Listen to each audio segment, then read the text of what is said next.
All right. Well, welcome to Brechin Castle, everyone.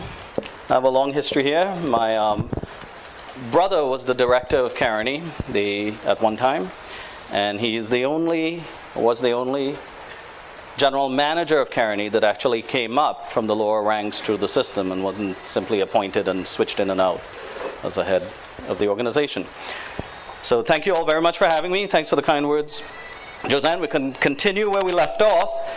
In terms of discussions, as I like to tell people, and I mentioned to Suniti yesterday, being serious is the only refuge of the shallow. I know too many meetings, I go to too many meetings in which people want to be serious, but they have nothing else to add to the conversation. And so the depth of sincerity and conviction is sometimes masking a lack of content. And so that's what I want to get at. Remember we talked yesterday about Lloyd and the notion of playfulness. We'll think through some of these very serious issues. There's a really clear story that happens when we talk about this. When the Roman generals used to come back from their campaigns, and they always won, when they went to the shrines, the senators would send a servant with them. And the role of the servant was to whisper, "You're only human. Just because you won a few battles, don't confuse yourself with the divine." That was the point. So from that standpoint, we take into consideration a very, very serious issue that threatens our region. But we have to recognize the humble role we have to play in trying to solve some of this. None of us has the answer. As I said yesterday, you don't need to be the Dalai Lama to know that life is about change. That quote, "The Silent Tsunami," is from The Economist. Right? It was called, "Food Security, is it the silent tsunami? Is it overtaking us in ways we do not understand?" This is the problem with creeping events, what we call creeping events in the physical sciences. Things that happen slowly so that you don't notice the change until it overwhelms you. This is a critical question because those are the hardest ones to make decisions about. The ones that are slowly creeping up to you. So I mentioned this yesterday, I just want to put it up. This is my favorite Chinese proverb, and I mentioned, right, if we're not careful, we will end up where we're going. This is a fundamental choice about where we're going, right? Anybody that says they know the future, exactly. Remember, there's a whole joke, right? How do you make God laugh? You tell him your plans for the future, right? There is no way to absolutely know that continuity. So let's talk a little bit about this in the context of food security. To just revisit from yesterday, I mentioned the changes that we are experiencing, issues concerning drier years, but more, stronger, necessarily hurricanes, not more, but just stronger hurricanes. So somebody always asks me, well, you're telling me it'll rain more and it'll be drier? Let me ask you a question. Anybody ever been to any of the deserts in the world? Everything that shapes a desert is water. Heavy rainfall events in a dry environment. That's what shapes every feature you see in the desert. Something to think about in terms of where we're going. As I said, change is inevitable. But you have other kinds of change too, right? Everybody know the joke about the Buddha who went to the doubles man, and what did he ask the doubles man for? Make me one with everything. But the doubles man, when the Buddha finished eating it, he said, well, how much for one of your doubles? He had $2. He said, well, I'll give you 20, doubles, man. He's the Buddha and he's being nice. What did the double tell him? You're the Buddha. You know that change comes from within yourself. Okay.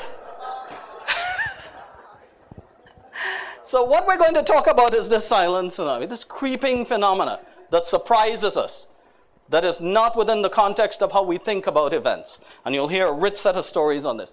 To revisit, a change in climate leads to changes in extremes. This is not guesswork. We know that to be true. It's intuitive, but it's also proven empirically.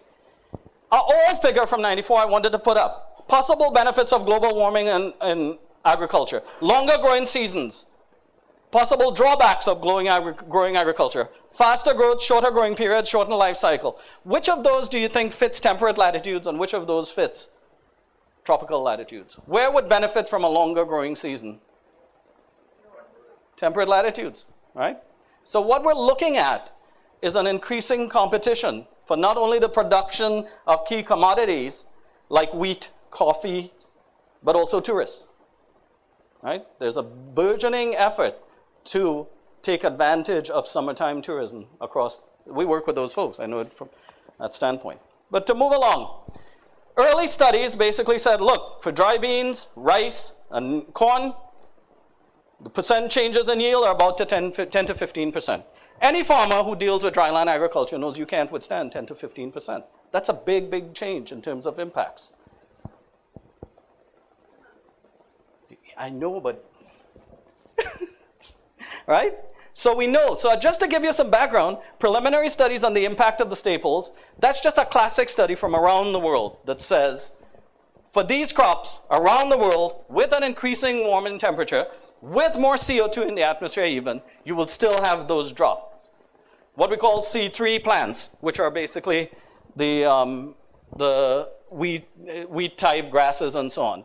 Leafy plants tend to do a lot better with more carbon dioxide. So we're going along here.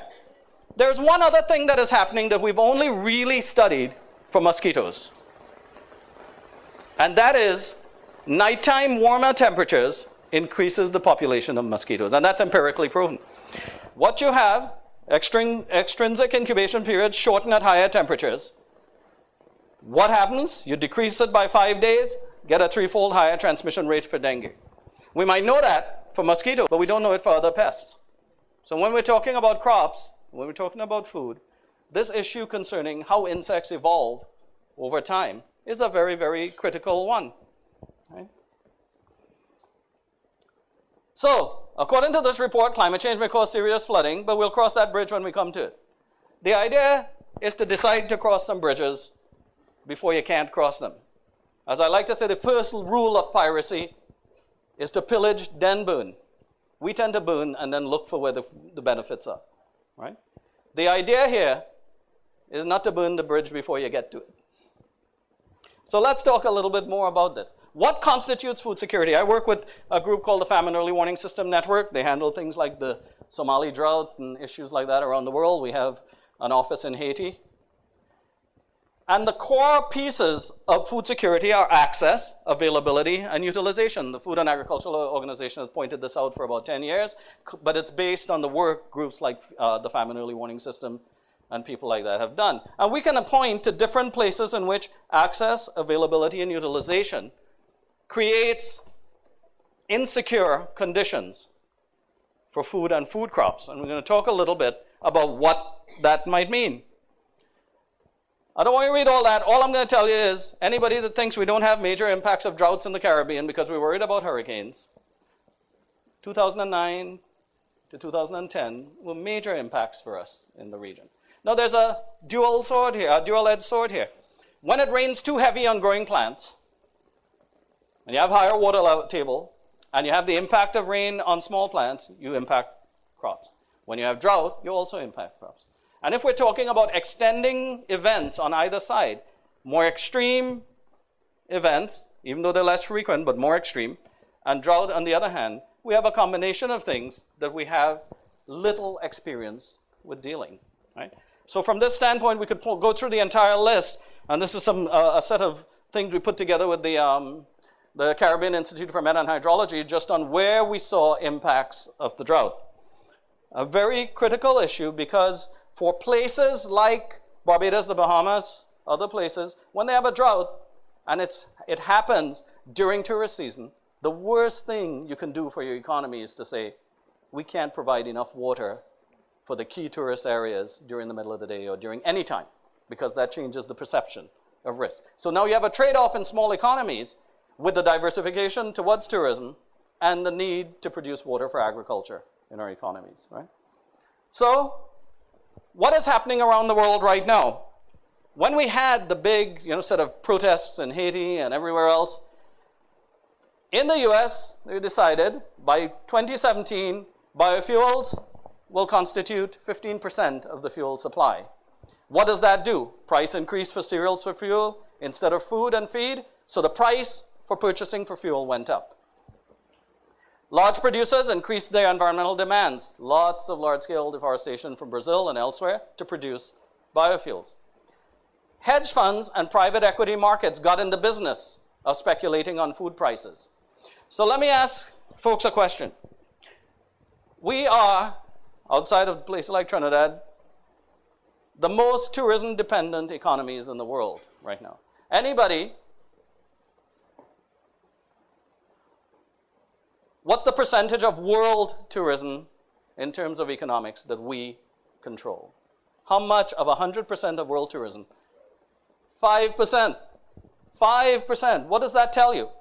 We're sensitive to any types of changes that happen globally. As I mentioned to someone yesterday, what we call the reinsurance crisis in the Caribbean in the 90s occurred, excuse me, not because of hurricane events here, but because of Hurricane Andrew and the Loma Prieta earthquake in California that drove our premium rates up.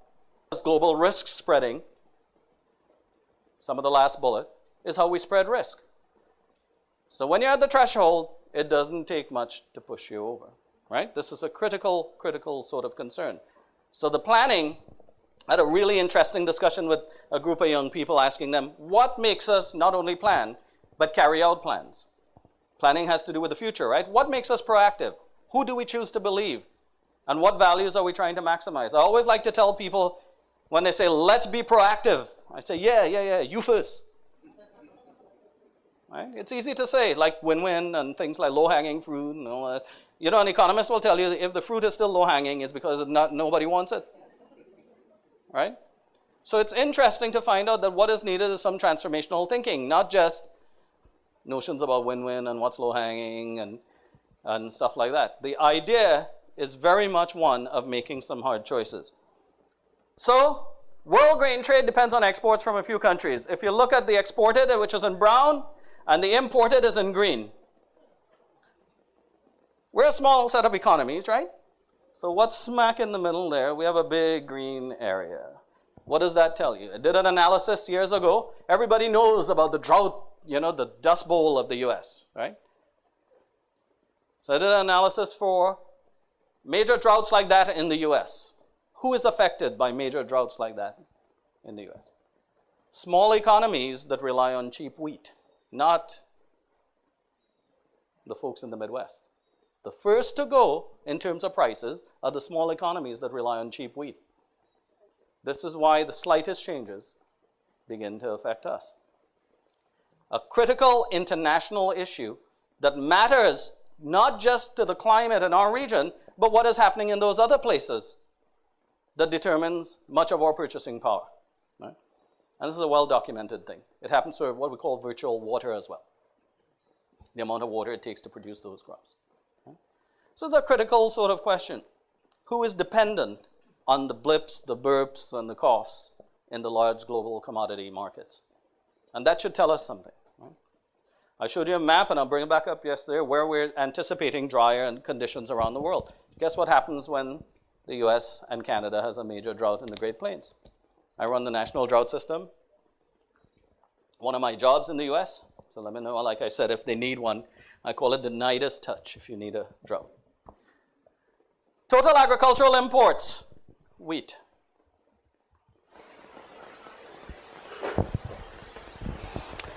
Everybody knows about Hurricane Mitch in Honduras. Anybody ever heard about, and this is a dangerous name for a hurricane here.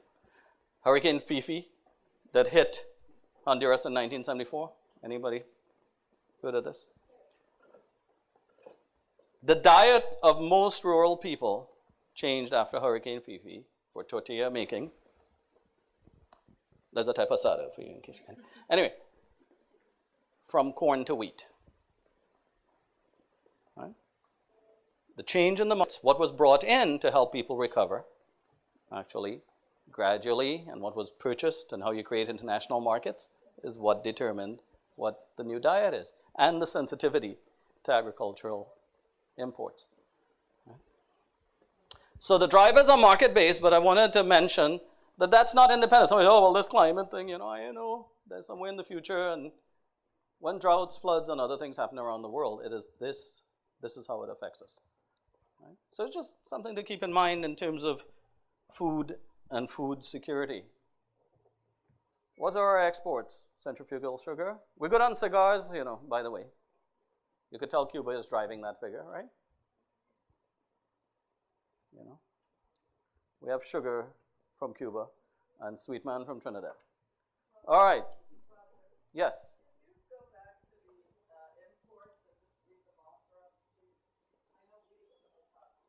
I'll try to not keep you here till 7, but okay. Wheat, milled rice, chicken, milk, soybean oil, maize, corn. I forget which cheese we were using, but it's really processed cheese, right? Wine, and I thought we exported wine from Trinidad. Anyway, non-alcoholic beverages, and then refined sugar. Right? Anyway, so we might throw wine, we do export wine. Okay. Yeah, thanks. Let me know if anything, if you need anything clarified, I'll try my best to confuse it further.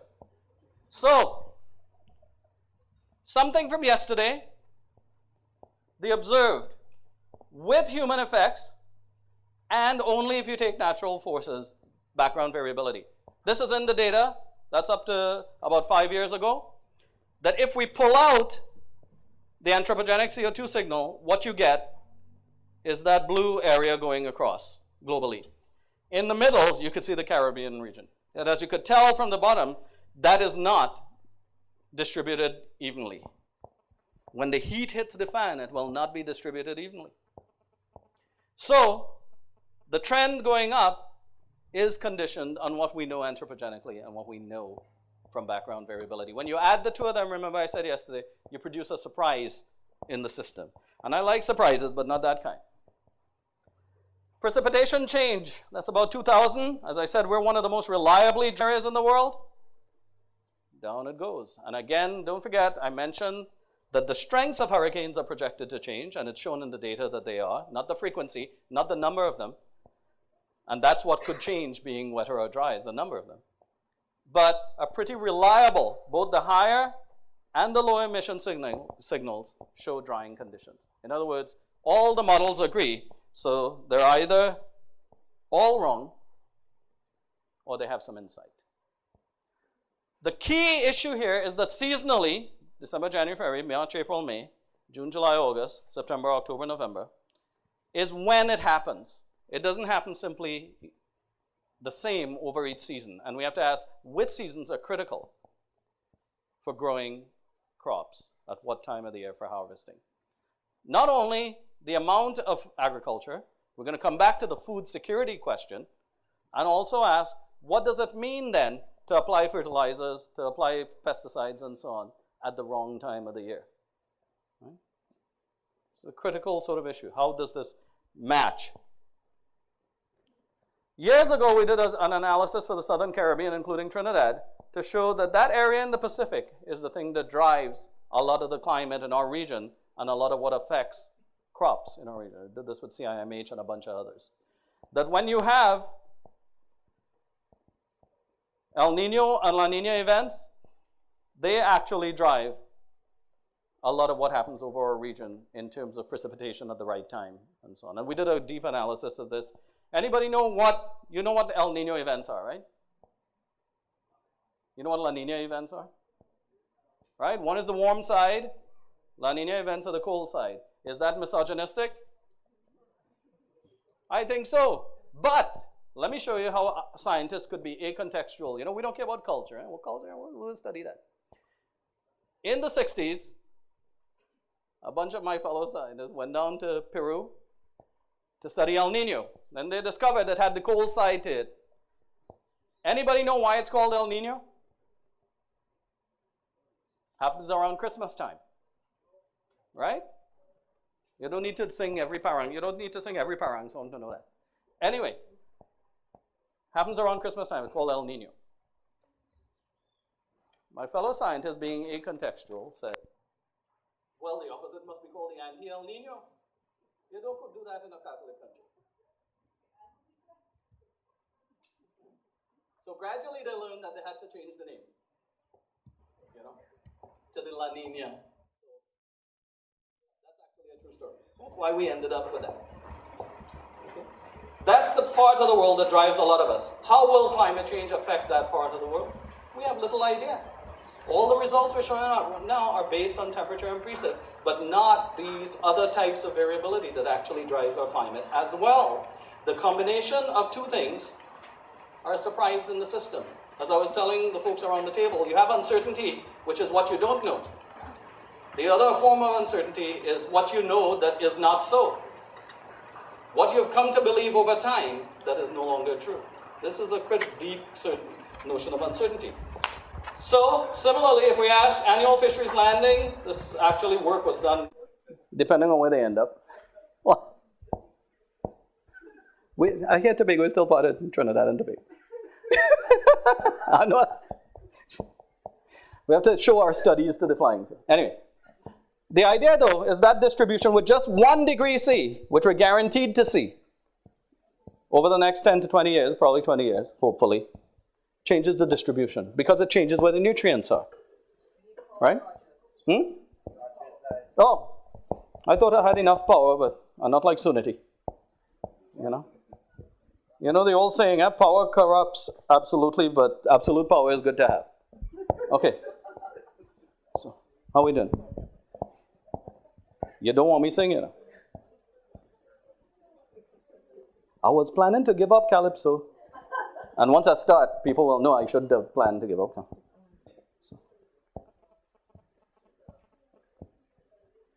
What happened now? The strip. Oh, is that the strip isn't lit, right? Is it?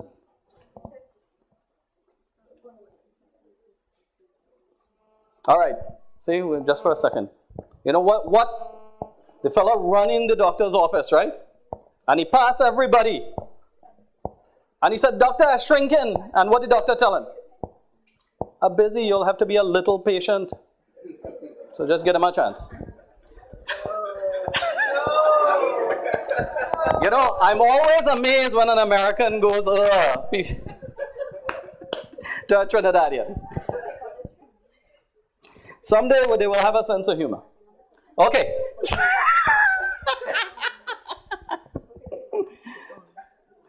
Right now, all they have is a sense of rumor. Okay. How we doing? How we doing? Huh? I go now. Well, let me finish quick. Something is not quite right in Denmark. Okay. How are we trying to address some of these questions? I'm going to come back to the food security issue, right? Well, we have the regional strategy supported by CARICOM. I helped draft some of it.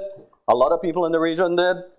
Development of the cultures and professionals, investment in local food and fruit production, integrated approaches, development of alternative energy resources, coordination of regional data collection. Excellent. Right? Mom, doubles, and shark and bake. This is everything you ever wanted. And the discussion I was having with a very interesting group of people is, why in spite of knowing all of these things for decades, are we not doing it? This is the fundamental question. It's not physical sciences and linking with social sciences. It's the nature of how we make decisions, what we value over other things. We've known what to do for decades. The question is, why is that not commensurate with what we do? And this is a fundamental question about how we make decisions and what we value. You know? Distribution, exchange, but we would start reducing the nutritional value, the social value, and the environment. If we then said every country for itself in the region, what things would be maximized? Only, and it's not even that high, some exchange with markets. If we only looked internally. If we added technology and some level of adaptation, we get a societal value. But when we do technology alone, we lose context and culture. Choices about technology is what matters. So the point we're trying to make with this set of scenarios about the future is, not one of them by themselves get you to where we want to be. Each of it has some piece of the idea. Some of you might think that improvement all. Right? Each of us has some little piece of the view. When we come to the table and we bring our frames, our premises, oh, it should be the free market. Oh, it should be controlled, we should be self-sufficient in each thing.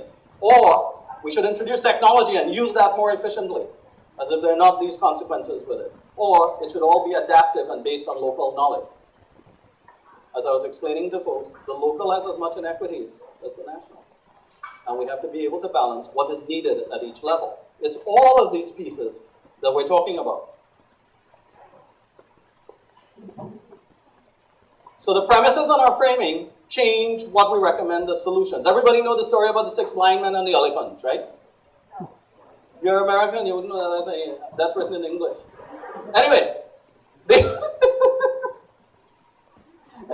right? Everybody know the idea is that you come to the table and you get a little piece of the, I would see a piece of the elephant that concludes the tail, it was like a rope, the trunk is like a snake, and so we all decide on the little pieces. But the problem with that is that's not saying we should all use the same model. Why is that? Because if we use the same model, then 6 blind elephants would conclude that a human being is flat.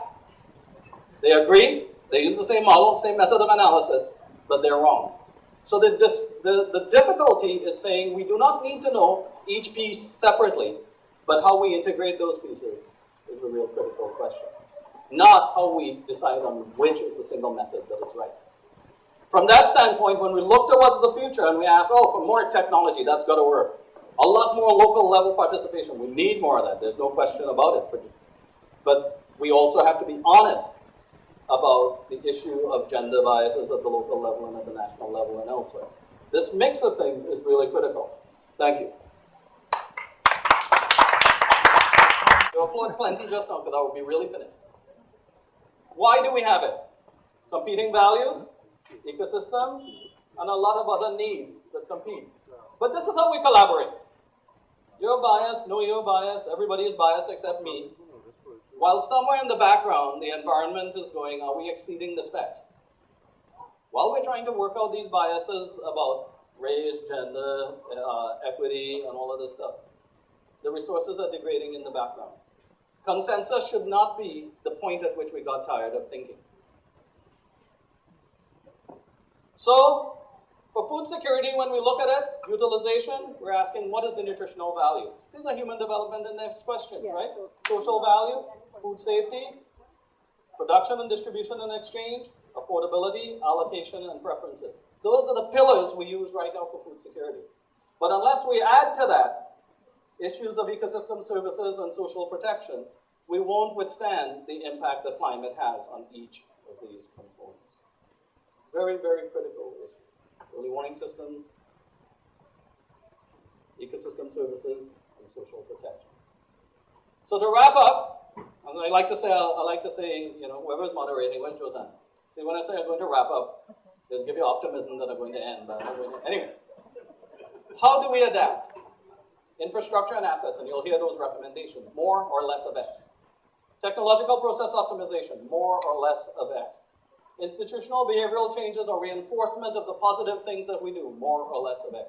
But you know how we really adapt? Crisis learning and redesign. And the question is, what makes us learn from event to event? This is the critical question. I like to tell people, as I mentioned yesterday, we don't have lessons learned, we have lessons identified. That doesn't mean all of them are learned. We do learn some things, and the question is, what is the nature of that learning? Who does the learning? And how is it supported? So for food security, we know what we look at. Real-time weather monitoring, early warning systems, that's the weather and climate piece, the food markets, health and nutrition, and then the livelihood framework. From looking through the region on several of these Caribbean climate change projects, what we're missing throughout our region is a good analysis of the livelihood zones and the timeline. We have very little of this done throughout the region. The places in which we've been a bit successful in incorporating livelihoods and climate has been the places in which we've really gotten a handle on where those livelihood zones are. Throughout our region, this analysis is missing. We want to engage the academic community, our agencies, everybody else. The piece of food security that is missing is this. I had to put a map up of Kenya that we did for the Famine Early Warning System Network, but I don't have an adequate one for our region. We have good people in the region to do this kind of work. So what stops us from acting? An empirical list done with a whole bunch of people in tourism and elsewhere, lack of legislation, lack of finances, lack of knowledge, lack of technology, all those things. All the things we know we need more of. And so the question is, what stops us from doing it? What stops us from making those judgments and agreements? Because I could always go, it's like going to the doctor and saying, doc, I have stress, and his or her answer is, well, then you have to remove stress. Lack of government incentives, oh, well, there should be more government incentives. That's unhelpful, right? Lack of legislation. Well, you should have more legislation. That's usually how we recommend stuff. What we do too much in our research community is this. We have long lists that we could see into the future. Hotspots, actions. And most of our research is focused on telling us this. The bridge is out ahead, is down there, but what we could tell you for certainty is that the sign has sharp edge. That's most of what we do. Because the second question is harder to answer. It's about where we go as a people. So we put up the sign, and all of our papers tell us the sign has sharp edges. But into the future, the harder question of the bridge being out, it's less certain, and therefore we background it and produce just technological optimization instead of behavioral change. This is fundamental in all of the food security work we're doing. A lot of this is important. A little bit of humility always helps. As somebody, likes to say, sincerity, once you can fake that, you'll convince a lot of people.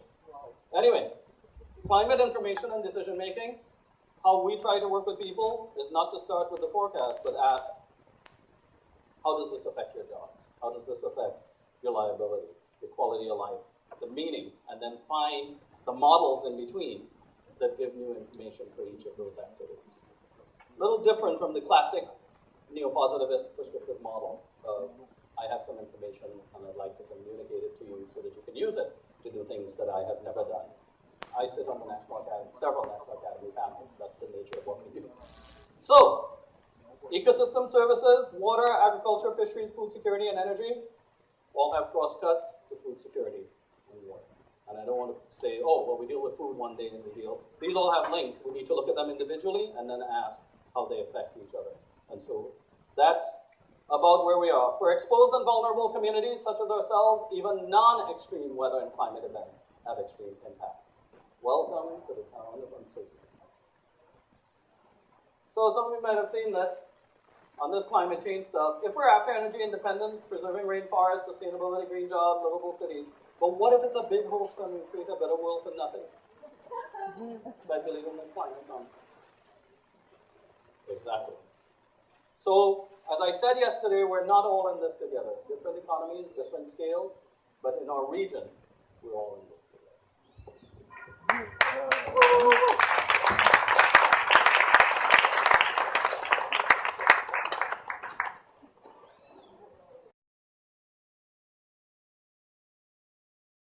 Here in the back. Use the mic, please. You can, right? Because I want you to hear so you can answer. Use the mic. Yeah. Yeah. Roger made the point that the livelihood impact is an area that is a big black hole or big hole for the Caribbean. The work has not been done. But so I'm asking, what direction, given what we know, should we be looking at? You're going to be followed by an apiarist. I'm sure he wants to know what the next bee's melody. I thought about the bird. Okay, so the question is, from that standpoint on my village, one of our biggest issues was when we're doing work in places like Chile and Peru, and an El Nino event is going to happen. The last thing small communities want us to do is say it is going to happen. You know why? They'll lose their jobs for the season. Right? Alternative livelihoods. And we have no idea until we did some work as to where they go. Right? End of Lomé agreement, where are most people going into work? Certainly in places like Grenada and so on, into fisheries and tourism. Right? So from my standpoint, the regional mechanisms we have, this CARICOM regional strategy that we're engaged in, the teams that we have working on the pilot program on climate resilience, is still not enough. That's still carving out the climate question as something, you have water issues, energy issues, health, agriculture, biodiversity, and those, and this climate stuff. It's not that way at all. From our standpoint, it's how climate plays a role in each of the other things that matters. We do not have, basically, and this applies around the world, a regional coordinating mechanism that says, how do we make the risk most transparent for people living in the area? And from our standpoint, we're trying to push the livelihood analysis piece through this global framework on climate service. But the scales of those things are so large that you end up only reaching those economies, households or otherwise, you can map. And so from our standpoint, it would be great to have a couple clear projects that pull this out to show the value of it, instead of me having to show a map from Kenya. And I like to say, the reason I like to say that is we have a lot of pilots, but no planes. We have a lot of pilot efforts. How do you turn them into something that is a systematized way of knowing? I hate to use the phrase, but it sort of amortizes too much of culture. The culture of safety, what makes a clean surrounding, is a big part of how we address some of these issues. And that's empirical. It's just I don't want to pretend that the regional mechanisms are going to get it. Y'all.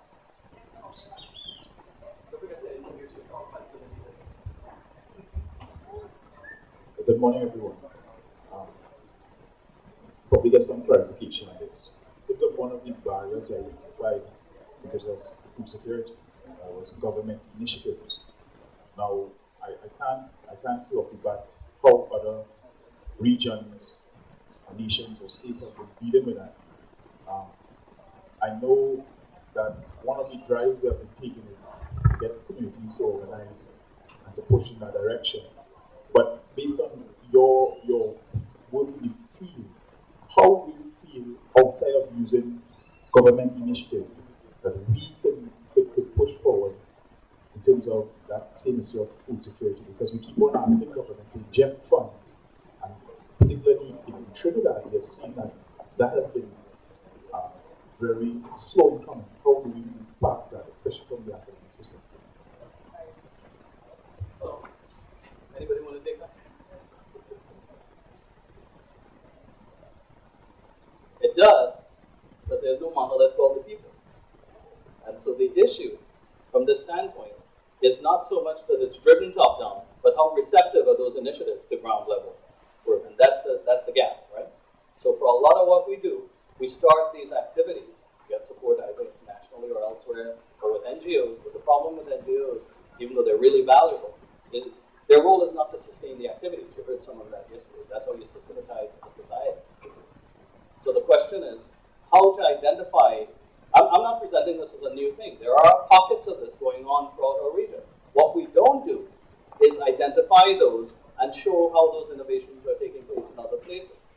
And that we don't do a good job of, because there are lots of people. When you come to a meeting like this, I'm always a little disheartened because all the people who are doing this work is in this room, and we think we're doing it. When in fact, this is the group of people who are doing it. So the idea, however, is how best do you understand, unwrap where innovations are taking place at the community level and make them more public. It's the only thing that changes the level at which effort happens. From that standpoint, being able to unwrap the lessons is a tricky thing because everybody wants to be able to say that what they're doing is the best thing. That's just good. So from an academic standpoint, you have to be able to ask, where are the standards being met that you're after, even at the community level?